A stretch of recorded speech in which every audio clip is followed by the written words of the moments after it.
Hello everyone, स्वागत है आपका रोशन स्टार स्टडी पॉइंट पे। मैं ईशा आज आपको आगे की पार्ट पढ़ाने वाली हूँ, जहाँ पर आप हमने अपनी कहानी को ख़त्म किया था। हम रांगे राघव जी की 11th क्लास के सिलेबस में जो अंकित हमारी हिंदी पाठ्य पुस्तक की रचना है गूंगे, उस पर चर्चा कर रहे थे। हमने पहले पार्ट पे चर्चा की थी कि किस तरह से गूंगे कहानी की शुरुआत होती है और मानव प्रवृत्ति पर चोट करते हुए जो राघव जी हैं वो अपनी रचना की शुरुआत करते हैं। अब हम आगे देखेंगे कि गूंगे को जहाँ पर नौकरी मिल गई थी, अब वह वहाँ पर उसका जीवन कैसे बीतता है। तो जो गूंगा था, चमेली के घर छोटे मोटे काम करा करता था। एक दिन गूंगा बिना बताए कहीं चला गया। चमेली ने उसे बहुत ढूंढा पर उसका कुछ भी पता नहीं चला। चमेली के पति ने कहा कि भाग गया होगा। अब यहाँ पर हम देखते हैं कि भाग गया होगा, ये क्या दिखाता है कि पहले ही जो गली के लोग थे वो उसे बोल रहे थे कि ये किसी काम का है नहीं, और अब ये सोचते हैं कि जैसा अक्सर होता है, चोर वगैरह भी करते हैं कि चोरी करते हैं चले जाते हैं, तो उन्हें लगता है कि वो लड़का भी ऐसे ही करप्ट होगा। यहाँ पे करप्शन की भी हम चर्चा कर सकते हैं कि इस तरह से लेखक कहना चाह रहे हैं कि जो लोग होते हैं उनका विश्वास आजकल टूटता जा रहा है और वो किसी पे भी विश्वास नहीं करते। उन्हें लगता है कि हर कोई धोखेबाज है और सब सिर्फ मतलब के लिए आते हैं इस दुनिया में और अपना काम निकलते ही वो चले जाते हैं। तो उन्हें लगता है कि उसको खाना मिल गया, पैसे मिल गए, तब वो चला गया होगा, भाग गया होगा। उसके चमेली के पति को ऐसा लगता है, तो वो यही बोलता है अपनी पत्नी को कि भाग गया होगा वो लड़का। वह सोचती रही कि वह सचमुच भाग यहाँ भाग हो गया नहीं होगा, यहाँ पे लिखा होगा भाग गया होगा, पर यह नहीं समझ पा रही थी क्यों भाग गया। तब उसने कहा कि गूंगा नाली के कीड़े के समान है, जिसे जितना भी बेहतर जीवन दो मगर वह गंदगी को ही पसंद करेगा। अब ये भी बात पॉइंट डाउन करने वाली है कि चमेली क्या बोलती है उसके ऐसे व्यवहार पे। जब उसे गूंगा को ढूंढती है और वो नहीं मिलता है तो कहती है कि गूंगा नाली के कीड़े के समान है, जिसे जितना भी बेहतर जीवन दो मगर वह गंदगी को ही पसंद करेगा।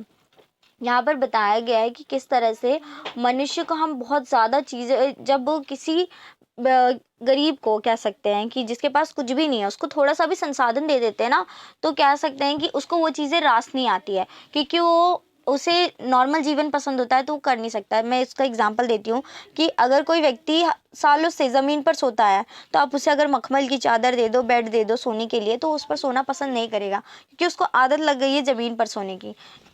इसी तरह से यहाँ पर चमेली बोलना चाहती है कि जो गूंगा है उसे नाली का कीड़े के समान उसे बता रही है, कंपैरिजन कर रही है, क्योंकि पहली बात तो बोल नहीं सकता था तो वो उसे जानवर से ही कंपेयर करती है। यहाँ पे हम ये देख सकते हैं कि वो बोल नहीं सकता तो उसे वो जानवर से कंपेयर करती है और उसे बोलती है कि उसको इतना अच्छा जीवन दे दिया मैंने कि पैसे दे रही हूँ, खाना दे रही हूँ, फिर भी काम वाम छोड़ के घर का भाग गया हमारे घर से। तो वो ऐसे बोलने का प्रयास करती है, लेकिन वो समझ नहीं रही है कि वो गया है या नहीं। वो थोड़ा सा सोचती भी है कि वो भागा क्यों होगा, रीज़न क्या होगा, लेकिन फिर वो खुद ही अपने आप को माइंड में डाल देती है कि शायद यही रीज़न होगा कि जिसको अच्छा जीवन दे दो ना तो उसको रास नहीं आता और वो इसीलिए चला गया होगा। तो ये खुद से ही ऐसे सोच लेती है। फिर आगे है, घर के सब लोग जब खाना खा चुके तो वह अचानक दरवाजे पर दिखाई दिया और इशारे से बताया कि वह भूखा है। चमेली ने उसकी तरफ रोटियां फेंक दी और पूछा कहाँ गया था। गूंगा अपराधी की भांति खड़ा था। चमेली ने एक चिमटा उसकी पीठ पर जड़ दिया, पर गूंगा रोया नहीं। चमेली की आंखों से आंसू गिरने लगा। अब यहाँ पर हम देखते हैं कि जब ये लोग खाना खा के उठ गए थे तो फिर गूंगा कहीं से आता है, और जब वो आता है तो वो कहता है मुझे बहुत तेज़ की भूख लगी है, इशारों में। और अब उसके साथ कितना गंदा व्यवहार कर रहे हैं आप ये देख सकते हैं कि पहले तो जब वो उसे मिला था सड़क पे तो वो क्या कह रही थी कि मुझे बहुत ही दया आती है कि इसको कितना शोषित किया गया था समाज में, उसके अंदर बहुत दया की भावना आई। लेकिन जब वो खुद उसके घर में आके काम कर रहा है तो वो उसके साथ वैसा ही व्यवहार कर रही है जिस तरह से समाज उसके साथ अक्सर करा करता था। तो यहाँ पर हम देखते हैं कि खाना उसको फेंक के दे रही है वो। आप यहाँ पे देख सकते हैं कि वो उसे रोटियां किस तरह से फेंक के दी है। तो ये हम कह सकते हैं कि जब खुद पर हम वास्तविकता में देखते हैं ना, तो कि हर व्यक्ति ऐसा ही होता है, कोई डिफरेंट नहीं होता, सब ऐसे ही व्यवहार करते हैं। हम बोलते तो हैं कि हम बाकियों की तरह नहीं है, लेकिन हम भी अक्सर वही करते हैं। तो ये पता चल रहा है और वो उसे क्या करती है, फिर उसको शोषित करती है। किस तरह से? उसको चिमटे से मारती है, चिमटा उसकी पीठ पे जड़ देती है। लेकिन फिर यहाँ पे थोड़ा कॉन्ट्रडिक्शन देखने के लिए मिलता है कि वो उसके साथ बुरा भी व्यवहार करती है, फिर उसकी आंखों से आंसू गिरने लगता है। ये आंखों से आंसू उसके क्यों गिर रहा है? क्योंकि ऐसा भी हो सकता है कि उसे उसकी फिक्र हो रही हो। जैसे एक माँ को फिक्र होती है अपने बच्चे के कहीं चले जाने पर, माँ उसको गुस्से में क्या करती है, गुस्से में उसे मारती है, डांटती है। माता पिता दोनों करते हैं कि तुम लोग कहाँ चले गए थे ऐसे बिना बताए, ऐसे करोगे हम घर से निकाल देंगे तुम्हें, ऐसा पनिशमेंट वगैरह देते हैं। बट एक्चुअल में अंदर से उनके बहुत ज़्यादा प्रेम होता है, एक डर होता है कि अगर हमारा बच्चा कहीं खो गया तो उसके साथ क्या होगा। इसी वजह से वो एक माँ होने के नाते उसके प्रति इतना करुणा का भाव है, इतना प्रेम है कि वो उस गूंगे को अपने बेटे के समान मान रही है, उसे नौकर नहीं मान रही। और इसीलिए वो कहती है कि तुम कहाँ चले गए थे, मतलब रोने लग जाती है। वो उसके रोने की भावना से ये बात पता चल स्पष्ट होता है हमें कि वो उसको बहुत ज़्यादा दुख हो रहा है। फिर हम आगे देखते हैं कि वह देखकर गूंगा भी रोने लगता है। जब वो देखता है कि जो जिसके मालकिन कह सकते हैं हम, जहाँ पे वो रह रहा है, वो रोने लगी, तो वो भी रोने लगता है क्योंकि उसको लगता है कि शायद उसको समझ आ जाता है, एक बच्चा अपनी माँ की भावनाओं को समझ सकता है, तो उसको समझ जाता है कि उन्हें मेरी फिक्र थी, इसीलिए वो ऐसे मेरे को डांट रही हैं। अब गूंगा कभी भाग जाता और कभी लौट कर फिर आ जाता। जगह जगह नौकरी करके भाग जाना उसकी आदत बन गई थी। अब क्या करता, ये गूंगे की आदत थी कि वो कहीं नौकरी करता फिर कहीं और चला जाता था। ये बहुत सारे काम किया करता था ताकि अपना पेट पाल सके, तो आदत पड़ गई थी उसको ये काम करने की। एक दिन चमेली के बेटे बसंता ने गूंगे को चपात मार दी। गूंगे ने भी उसे मारने के लिए हाथ उठाया पर रुक गया। अब यहाँ हम देख सकते हैं कि जो बेटा था चमेली का, बसंता, उसने गूंगे को थप्पड़ मारा। फिर क्या किया इसने, गूंगे ने भी हाथ उठाया मारने के लिए, लेकिन वो रुक गया। क्यों रुक गया? आप ये सोच सकते हैं कि वो रुका क्यों होगा। क्योंकि शायद उसने ये सोचा कि मैं जिसके घर में खा रहा हूँ उसी को मारना अच्छी बात नहीं है, क्योंकि इन्होंने मुझे इतना बढ़िया घर दिया, अच्छा व्यवहार कर रहे हैं मेरे साथ, और उन्हीं के घर पे ऐसा करना अच्छी बात नहीं, इसलिए उसने छोड़ दिया। लेकिन अब इसने क्या किया, बसंती के वो चमेली के बेटे ने, इसने झूठ बोला, उसने बोला इसने मारने का प्रयास किया है गूंगे ने। चमेली चूल्हा छोड़कर आ गई। इशारों से पता चला खेलते खेलते बसंता ने उसे मारा था। ये तो पता चल गया कि उसने, गूंगे ने बोलने का प्रयास किया इशारों से कि बसंता ने उसे मार दिया है। बसंता ने शिकायत की कि गूंगा उसे मारना चाहता था। बसंता नहीं बोला कि गूंगा से मारना चाहता था। चमेली की भवभंगिता से सब कुछ समझ गया था। उसने चमेली का हाथ पकड़ लिया। एक क्षण के लिए चमेली को लगा जैसे उसके पुत्र ने ही उसका हाथ पकड़ रखा है। एकाएक चमेली ने घृणा का भाव व्यक्त करते हुए अपना हाथ छुड़ा लिया। अब यहाँ हम देखते हैं कि जो गूंगा है उसको पता चल जाता है कि अब जो चमेली है बहुत ज़्यादा गुस्से में आ गई है, क्योंकि उसने उसको बेटी की तरफ मारने की कोशिश की थी, हालांकि उसने उसे मारा नहीं। और इसीलिए क्या करता है, वो चमेली का हाथ पकड़ लेता है जब वो मारने के लिए हाथ उठाती है तो। और इसको देख के गुस्सा आ जाता है चमेली को। क्यों आता है कि हम ये समझ सकते हैं कि कोई भी जो माता होती है, पिता होती है, जो दिल से, माता में बहुत ज़्यादा प्रेम की भावना होती है, इमोशनल होती हैं, तो वो गूंगे को भी अपने बेटे के समान मानती थी। और जब वो कोई जिसे बेटे की तरह आप मान रहे हो और वो आपके साथ ऐसा करे कि आपका हाथ पकड़ ले मारने के टाइम या कुछ भी ऐसा, तो आपको बहुत बुरा लगता है। इसी तरह उस चमेली को भी बहुत बुरा लगा, इसीलिए उसने क्या किया, उसको बहुत घृणा की दृष्टि से देखा और उसने ये सोचा कि सच में किसी के घर रहने के लायक नहीं है। कितना प्रेम, इतना स्नेह देने के बाद भी वो मेरा हाथ पकड़ रहा है, मुझे मारने से रोक रहा है, या फिर मेरा तिरस्कार कर रहा है, मेरी इंसल्ट करने की कोशिश कर रहा है, मेरी बेइज्जती कर रहा है। तो इसी वजह से अब उसे गुस्सा आ जाता है और वो समझ आती है कि गली के लोग सही बोलते थे, इस नौकर को घर पे रखने का कोई फ़ायदा नहीं, क्योंकि ये एहसान फरामोश है और ये कभी किसी के काम नहीं आ सकता। फिर हम आगे देखते हैं कि अपने बेटे का ध्यान आते ही चमेली के हृदय में गूंगे के प्रति दया का भाव भर आया। अपने बेटे के ध्यान आते ही चमेली के हृदय में गूंगे के प्रति दया का भाव भर आया। वह लौटकर चूल्हे के पास चली गई। वह गूंगे की स्थिति के बारे में सोचती है। उसका ध्यान चूल्हे की आग पर जाता है। वह सोचती है कि उस आग के कारण ही पेट की भूख मिटाने के लिए खाना बनाया जा रहा है। यहाँ पर ये बात ध्यान रखने वाली है, आग के कारण ही पेट की भूख मिटाने के लिए खाना बनाया जा रहा है।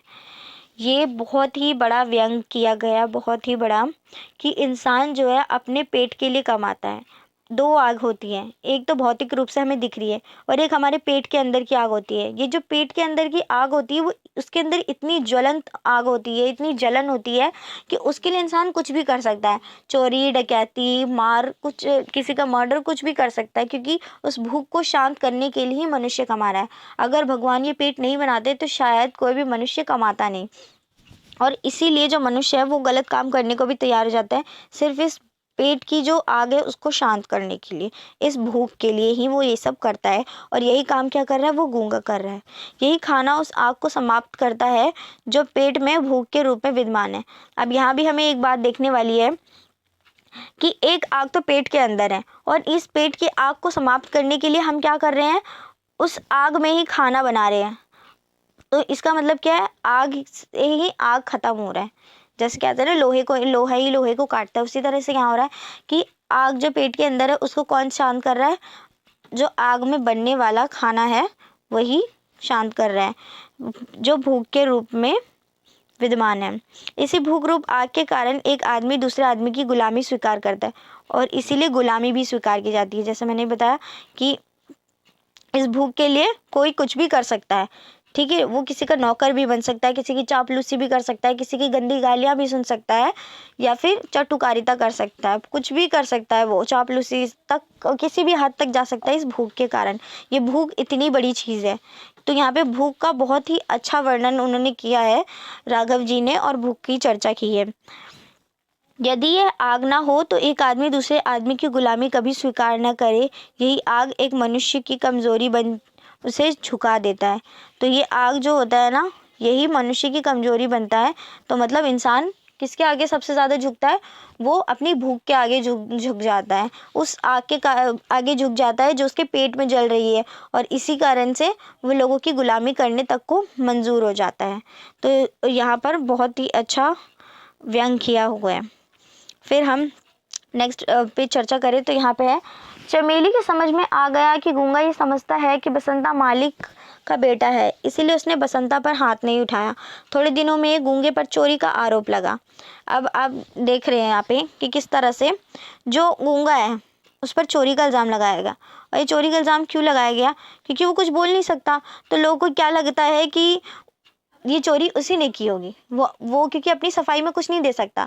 तो अक्सर यही समाज में होता है कि जो अपनी सफाई देने में असक्षम होते हैं या जो अपनी चीज़ों को व्यक्त नहीं कर पाते हैं, लोग अब सारी चीज़ों की जड़, सारी परेशानियां या सारी जितने भी इल्ज़ाम होते हैं उन्हीं पर थोप दिया करते हैं। चमेली ने उसे घर से निकाल दिया। अब की बार क्या हुआ, जब चोरी का इल्ज़ाम लगा तो चमेली ने उसे घर से ही निकाल दिया। चिल्लाकर कहा कि उसे नहीं रखना है। गूंगे ने कोई प्रतिक्रिया ही नहीं दिखाई। चमेली ने उसका हाथ पकड़कर उसे दरवाजे से बाहर धकेल दिया। गूंगा वहां से चला गया। चमेली देखती रही। अब यहाँ पे चमेली क्यों देख रही है उसे, क्योंकि वो सोचती है कि मैंने उसके साथ इतना बुरा व्यवहार किया, इस बार उसने कोई प्रतिक्रिया क्यों नहीं की। लगभग घंटे भर बाद शकुंतला और बसंता दोनों चिल्ला उठे। चमेली नीचे उतर कर देखा, गूंगा खून से लथपथ था। उसका सिर फट गया था, उसे सड़क के लड़कों ने पीट दिया था, क्योंकि गूंगा होने के नाते वह उनसे दबना नहीं चाहता था। अब यहाँ ये बात ध्यान रखने वाली है कि गूंगा होने के नाते वह दबना नहीं चाहता था। जैसे कि उसने कहानी की स्टार्टिंग में बोला था कि वो कभी भी भीख नहीं मांगता। इससे क्या पता चलता है, उसका स्वाभिमान पता चलता है। और यहाँ भी उसके स्वाभिमान का एक प्रदर्शन मिलता है कि जब उसे गली के लड़के उसे गूंगा गूंगा कहकर चिढ़ा रहे थे तो उसने क्या किया, उससे सहन नहीं हुआ ये बात, और इसीलिए क्या किया, लड़ाई हो गई उन लोगों के बीच में। और इस लड़ाई में जो लड़के थे गली के, तो वो गूंगा अकेला और वो लड़के बहुत सारे ग्रुप में होंगे, तो उन्होंने उसे मारा और उसका सर फट गया था इसकी वजह से। तो वो अपने स्वाभिमान के आगे किसी के सामने झुक नहीं सकता था। तो उसके लिए स्वाभिमान बहुत ही प्यारा था। इसी वजह से वो भीख भी नहीं मांगता था, खुद का कमाता था और खुद ही खाता था। और वो इसीलिए अपने ऊपर लगे इल्ज़ाम को भी नहीं सह पाया और उस घर से चुपचाप चला गया था। जब उस पर चोरी का इल्ज़ाम लगा था तो वो रुकने के लिए बिल्कुल चेष्टा नहीं किया। उसने नहीं बोला कि मैं इस घर में रुकना चाहता हूँ, क्योंकि उसके स्वाभिमान पर बात आ गई थी कि जिसने जो चीज़ उसने कभी की ही नहीं, उसने चोरी नहीं की, फिर उस पर इल्ज़ाम उस घर में लगा है और उस घर में रहना उसके स्वाभिमान के खिलाफ, इसलिए उस घर से भी चला गया और यहाँ पर वो उन लड़कों से पिट गया था। दरवाजे की दहलीज पर सिर रखकर वह कुत्ते की तरह चिल्ला रहा था। चमेली चुपचाप देखती रही। अब जब वो दर्द में रहेगा तो हर कोई चिल्लाएगा, चाहे वो जानवर हो मनुष्य हो। तो उसको बहुत तेज चोट लगी थी, उसका सर फट चुका था। तो चमेली की दरवाजे की दहलीज पर ही सिर रखकर वो कुत्ते की तरह चिल्ला रहा था। यानी कुत्ते से यहाँ पर क्या है कि वो बोल तो नहीं सकता था, जैसे कुत्ता कुर्राता है उसी तरह से वो भी कर रहा था। उसकी आवाज़ निकल रही थी, उसमें दर्द था, और वो दर्द जो भी उसकी आवाज़ थी, जिस भी तरह से वो व्यक्त करना चाहता, क्योंकि बोल तो सकता नहीं था, तो जो भी इसमें से भावनाएं प्रकट हो रही थी वो इस तरह से हो रही थी कि इसमें बहुत दर्द था। ये हमें दिखता है। अब हम लास्ट लाइन हम देख रहे हैं इस कहानी की। अपनी परिस्थिति को देखकर चमेली सोचती है, आज के समय में कौन गूंगा नहीं है। लोग अत्याचारों के विरुद्ध आवाज़ तो उठाना चाहते हैं, परंतु हालात के आगे वे मजबूर हैं।